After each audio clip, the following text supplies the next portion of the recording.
So in this problem, why not start with some good music?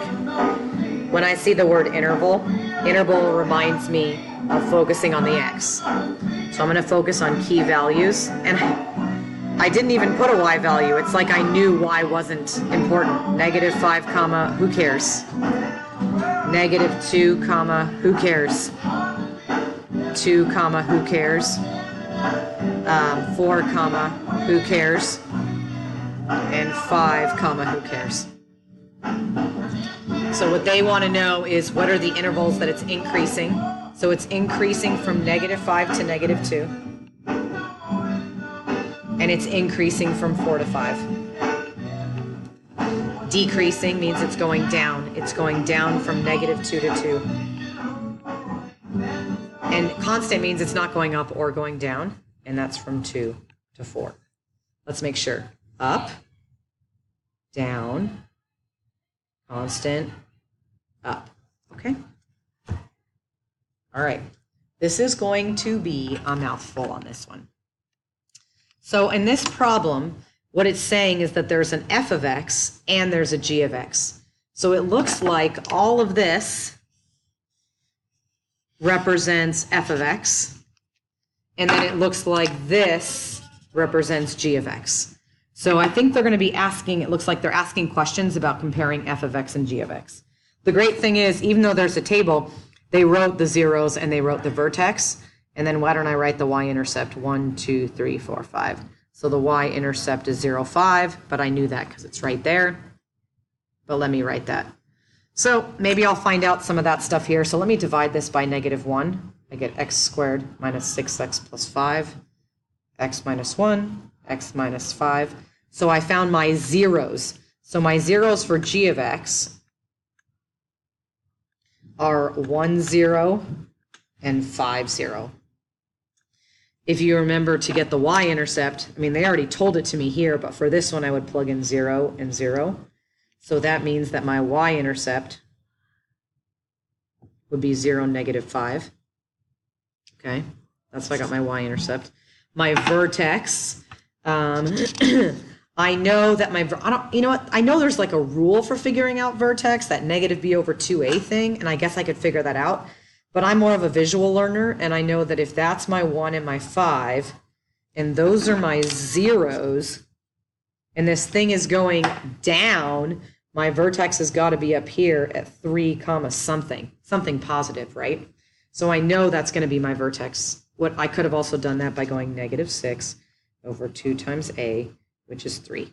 But I'm more of a visual learner, so I'd rather do it like this. And that means that my y-intercept has got to be down here at a negative, and that makes it match up. It's a good way to check. Okay, the y-intercepts are opposites. So let's see. This is asking about y-intercepts. Those both are. So let's see, this one's negative, that one's positive, so they are opposites. It's that, which means they are not the same. They're asking about their x-intercepts here, so they're asking about their zeros. This one has a 0 of 1, 0, and this has a 0 of 1, 0, so that's true. This one's asking about 5 comma 0. This is 5. Oh, and that one's also 5, so that one's true also. So prepare yourself right out of all this work. F and x do not share any x-intercepts. Well, we just established they share every x-intercept, so that's out. This one has a larger maximum. So wait, f of x is, well, this isn't even a maximum. This is a minimum. So how could this one be a larger maximum if it's a minimum? That doesn't even make sense. And then it says this one has a smaller, f of x has a smaller maximum, but this is a minimum, so it doesn't make sense. It would make sense if, let me see, let's say that this is g of x, and then let's just pretend f of x was like, I don't know, like this. Let's say that was f of x, and then that's g of x. Then you would say g of x has a larger maximum, okay? Because this one's higher than this one. Or if they're both minimums, this one would be a lower minimum, okay? So that answers that question. All right, so you're going to have to, for multiple choice, do identify. So I'm going to ask you for, so a quadratic is anything x squared, a cubic is anything x cubed, a quartic is anything x to the fourth, and a quintic is x to the fifth. So it's going to be multiple choice, so you just have to name them. Now, if I had x to the fifth, 7x to the fifth minus 3x squared plus 7, you always take the highest degree, and that would be a quintic. Be careful, though, because what if I made this 7x, and this is minus 3x squared? Then the highest degree always wins. That would be a quadratic. Okay?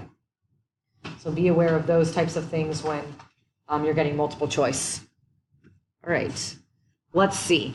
So this is also going to be multiple choice. Again, I'm giving you a lot of presents. And I'm going to ask you to compare a couple tables, but let's talk about this one. So I need to be able to identify the intercepts. So if you look here, these are the x-intercepts. And then the y-intercept, I don't even know the y-intercept. So the y-intercept, I don't even know it, so I can't compare them, okay?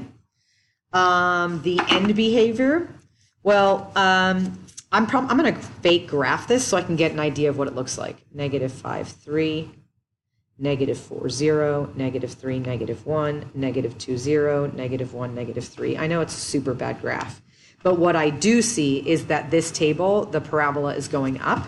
So that would mean in this case, it's a minimum. The end behavior, because it's going up, is positive infinity. I know that. The shape, it's a parabola because it's a quadratic, and I knew that because this matched this, and this matched that. I also know that right here, my minimum is actually the value of my vertex. So be aware, remember how we talked about maximum and minimums in this one? So this would be a minimum, and let's say there was another parabola that I had to compare it to, and let's say it was here. So let's call this one f of x, and let's call this one g of x. And if I said which one is the, I don't know, the smaller minimum, this one's lower. It has nothing to do with the x, but it has to do with the y. This is the lower minimum because this one is higher than that one. I feel like that covers it. I also noticed there's an axis of symmetry, which means this side is the same as this side. Okay. All right, I got to create a function with these roots. So if I have to create a function, I'm going to go f of x. There's 1, 2, 3 roots, so I should have 3 sets of parentheses. Always do the opposite, x minus 2i, x plus 2i, x plus 4. Honestly, you have a choice. You can do this two and then do it by this, or do these two and then by this, or whatever you want. But honestly, I feel like because these both have an I would rather box these out first. So I'm going to box this out. Some of you will see a pattern. So if you see a pattern, that's awesome. It means you can get the answer better and even check it. Careful, I almost put 2. 2 times 2 is 4i squared. Okay, this is going back to what we learned before. So when we're going to create a function, you never see an I in a function. You can have an I as an answer, but the original functions are always x cubed, then x squared, then x, and then a number. So the i's have to go away, which makes sense. And remember that I squared means -1. And a negative times a negative is a positive. So when I see a negative times a negative, it's a positive, plus x squared. And then I have to multiply that by x plus 4. So now I'm going to box it out again. X squared plus 4, x plus 4, x cubed, 4x squared, 4x, 16. So my final answer will be f of x equals, and by the way, none of these are the same, x cubed plus 4x squared plus 4x plus 16. All right, I'm going to pause it real quick and show you how you can check your answer. Just give me a sec. So when you look, you can't set this equal to that because that's numbers and that has an equal sign. And plus that's imaginary. How can you put that in the calculator? You also can't take that and put it in the calculator because I is still imaginary. So what you can do is you can graph it. So what you're going to see is I go to the graph section and see how you don't see anything there. If you go Control G for graph, it makes it so you can graph it, and then you input your answer.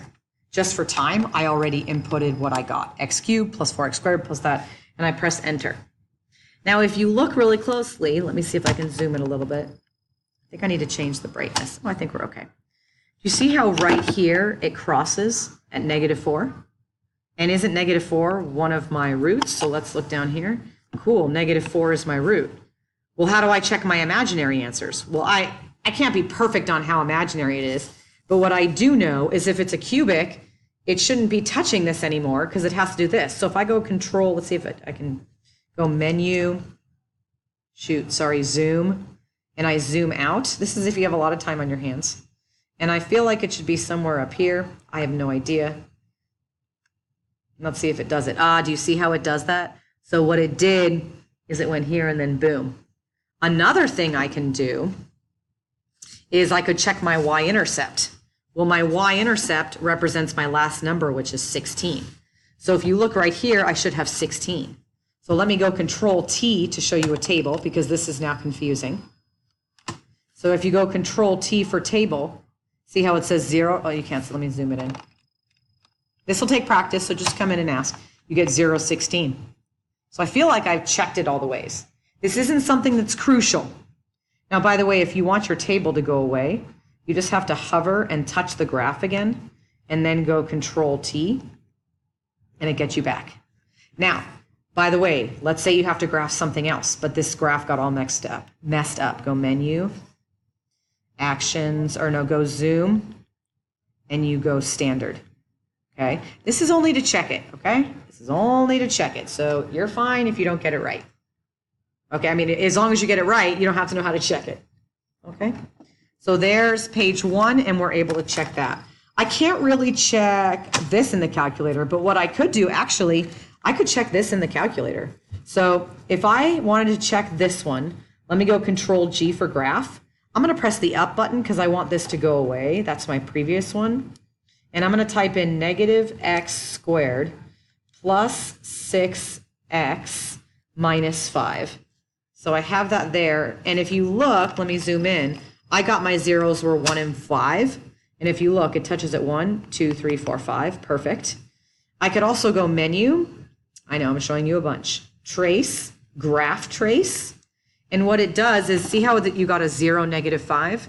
That was your y-intercept right there. But you're going to have to show me work, by the way, okay? And then if you look, I can press the right thing and then it stops you at a 0. Look right on there. It says the 0's 1, 0. That's what I got. And then I can go to the right. Boom, 3, 4. Well, I know my x value was 3, which is halfway. And then I can go like this and go down. And there's my other 0 at 5, 0. And if you look, my graph and that graph are pretty similar. Okay, other ways to check it. You can't really check this in the calculator because it's already done for you.